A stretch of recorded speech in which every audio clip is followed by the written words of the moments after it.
श्री स्वामीनारायण भगवान की जय। अक्षर पुरुषोत्तम महाराज की जय। राधा कृष्ण देव की जय। सियावर रामचंद्र भगवान की जय। प्रमुख स्वामी महाराज की जय। प्रथम तो भगवान स्वामीनारायण के चरण में वंदन के साथ हमारे गुरु हरि परम पूज्य प्रमुख स्वामी महाराज और परम पूज्य महंत स्वामी महाराज के चरण में वंदन के साथ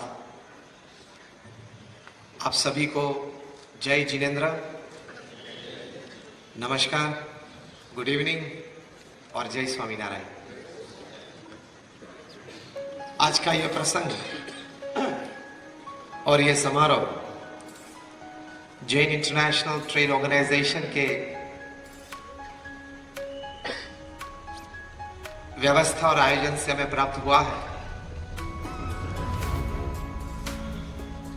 और आज की बात का विषय यह है, मेक लाइफ मोर ब्यूटीफुल। मतलब आप अपना जीवन किस तरह से ज्यादा बेहतरीन बना सकते हो। भगवान ने हमें मनुष्य जीवन तो दिया है, ये 70-80 साल का मामला है। If you live that life well, it is a satisfied and successful life. If you cannot live that life well, it is a dissatisfied and a failed life. ये 70-80 साल का जीवन किस तरह से जीना है, वो इस पृथ्वी पे सभी नहीं जानते हैं। सुबह उठते हैं, कुछ घर का काम करते हैं, चाय नाश्ता करते हैं, दफ्तर के लिए तैयार होते हैं, काम धंधे पे चलते हैं, कुछ 8-10 घंटा ऑफिस में काम करते हैं, जिनका जो व्यवसाय हो वो करते हैं। फिर शाम को वापस आते हैं, घर बैठते हैं, कुछ न्यूज़पेपर पढ़ते हैं, टीवी देखते हैं, कोई व्यसन हो तो पान मसाला करते हैं, फिर खाते पीते हैं, कुछ टीवी शो देख के सो जाते हैं। 99.9% people upon this earth live this lifestyle. Hi Anand, इसमें जीवन की जो महक आनी चाहिए, जीवन में जो सद्गुण प्राप्त होने चाहिए, जो एक बेसिक अंडरस्टैंडिंग है कि life is much beyond materialistic pleasures, life is much beyond materialistic gains in life. वो एक जो बेसिक अंडरस्टैंडिंग है, इसकी जो अगर क्लैरिटी ना हो तो पृथ्वी पे से तो रोज 1.5 लाख व्यक्ति विदा लेते हैं। 24 घंटे का दिन, 86,200 सेकंड्स का ये दिन है, उसमें 1.5 लाख लोग विदा लेते हैं। मतलब every 2 seconds 3 people leave this earth। अगर भगवान की इच्छा हुई और पूरा कंसंट्रेशन गांधीधाम पे रख दे तो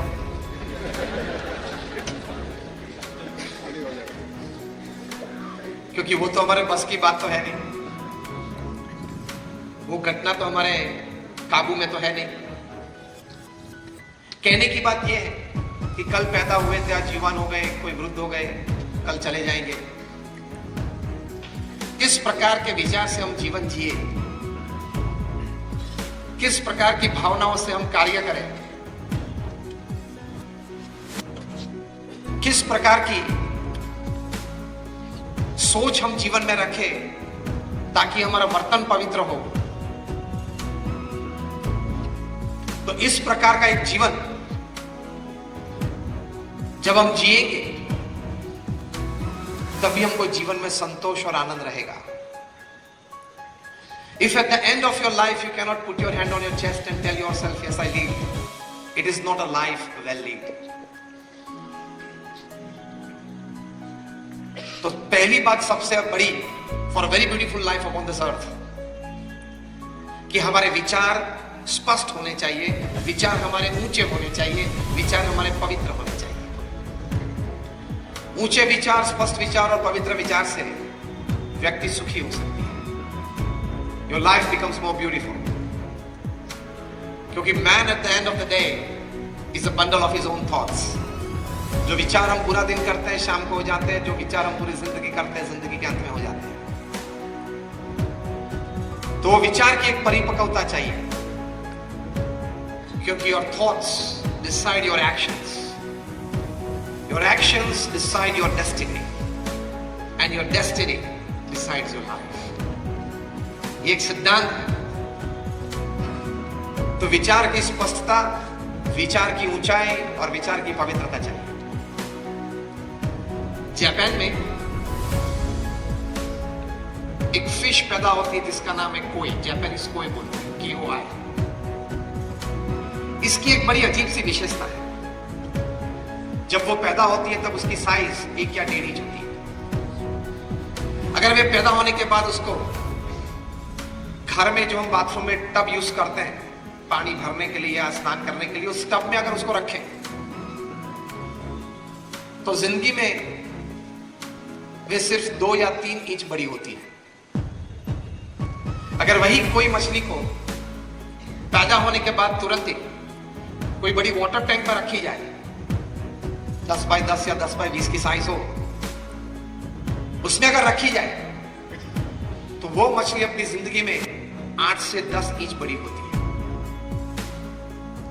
वही जापानीज कोई मछली को जो पैदा होने के वक्त 1 या 1.5 इंच की थी, उसको अगर बड़ा तालाब हो उसमें रखा जाए, इन अ लेक, तो अपनी जिंदगी में उसकी साइज बड़ी होते हुए 2-3 फीट बढ़ती है। कई दशकों तक वैज्ञानिकों के मन में यह रहा कि how with the same gene and the same DNA, genetic वही है, DNA भी वही है, तो वही जीन्स या वही DNA है, तो भी ये मछली कोई 2-3 इंच बड़ी होती है अपने जीवन में, कोई है तो 8-10 इंच बड़ी होती है, कोई है तो 2-3 फीट बड़ी हो जाती है। बहुत संशोधन किया उसके बाद एक कंक्लूजन रिपोर्ट तैयार हुआ, और कंक्लूजन रिपोर्ट में यह लिखा था कि the growth of this fish depends upon its acceptations of the limitations for growth. ये मछली, उसका विकास किस पर निर्भर है? तो वो अपने आप को जिस मर्यादा में सीमित कर देती है कि ये मेरी मर्यादा है जीवन में विकास की मेरी ये मर्यादा है, उस प्रकार से उसकी सोच बनती है और इस सोच के अनुसार उसका विकास होता है। तो एक प्रथम बड़ी बात ये समझनी है, You grow according to the limitations that you accept in your life. आपने अगर स्वीकार कर लिया कि ये मेरी मर्यादाएं हैं, तो आपका विकास उस सीमित मर्यादा में ही होगा। अगर आपने अपने विचार से एक बात जीवन में तय कर ली कि मेरा विकास अमर्यादित हो सकता है, If great people have grown, I can also grow in life.